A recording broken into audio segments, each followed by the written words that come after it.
March 29 മഹാശനിമാറ്റം നടക്കുകയാണ്. ശനി കുംഭം രാശിയിൽ നിന്ന് മീനം രാശിയിലേക്ക് പ്രവേശിക്കുന്ന മുഹൂർത്തമാണ്. കർമ്മകാരകനായ ശനി സത്കർമ്മികൾക്ക് യാതൊരു ദോഷവും ഉണ്ടാക്കുകയില്ല. മനുഷ്യർക്ക് നന്മ ചെയ്യുന്ന മറ്റൊരു ഗ്രഹവുമില്ല. മനുഷ്യൻ്റെ മനസ്സിനെ ശുദ്ധീകരിക്കുന്നത് ശനിയാണ്. ജീവിതത്തിലെ പല അവസ്ഥകളിലൂടെ കടന്നു പോകുന്ന സമയത്തും പലതരത്തിലുള്ള അനുഭവങ്ങൾ കൊണ്ട് അവരെ ശക്തരാക്കി നിർത്തുന്നത് ശനിയുടെ ആകർഷണം തന്നെയാണ്. ഒരു മനുഷ്യനെ ഉത്കൃഷ്ട പദപ്രാപ്തിക്ക് അർഹനാക്കി തീർക്കുന്നത്, ആത്മീയമായ ചിന്തകളിലേക്ക് അവനെ അടുപ്പിക്കുന്നത്, കേവലം ദുരിതങ്ങൾ മാത്രം ഉണ്ടാക്കി മനുഷ്യനെ ദുഃഖിപ്പിച്ചുകൊണ്ടിരിക്കുന്ന ഒരു ഗ്രഹമായി ഒരിക്കലും ശനിയെ തെറ്റിദ്ധരിക്കരുത്.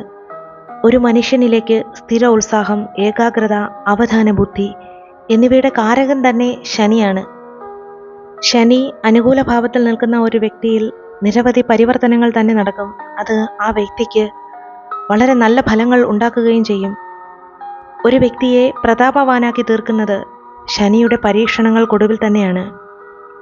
ചില നക്ഷത്രക്കാർക്ക് ശനി വളരെ അനുകൂലമായിട്ട് നിൽക്കുന്ന ഒരു സമയമാണ് ഉണ്ടാകാൻ പോകുന്നത്. ഈ നക്ഷത്രങ്ങൾ കാർത്തിക, മകയിരം, തിരുവാതിര, വിശാഖം, രോഹിണി, പൂയം, ചിത്തിര, പുണർദം, മകം, ആയില്യം, മൂലം, പൂരാടം, ഉത്രാടം. ഇത്രയും നക്ഷത്രങ്ങൾക്ക് വളരെ അനുകൂലമായിട്ടുള്ള ഒരു സമയമാണ്. ഈ സമയം പ്രയോജനപ്പെടുത്തി കഴിഞ്ഞാൽ ജീവിതത്തിലേക്ക് പല ഭാഗ്യങ്ങളും വന്നു ചേരും. പ്രതീക്ഷിക്കാത്ത നേട്ടങ്ങൾ തന്നെ കരുതി വച്ചിട്ടുണ്ട്.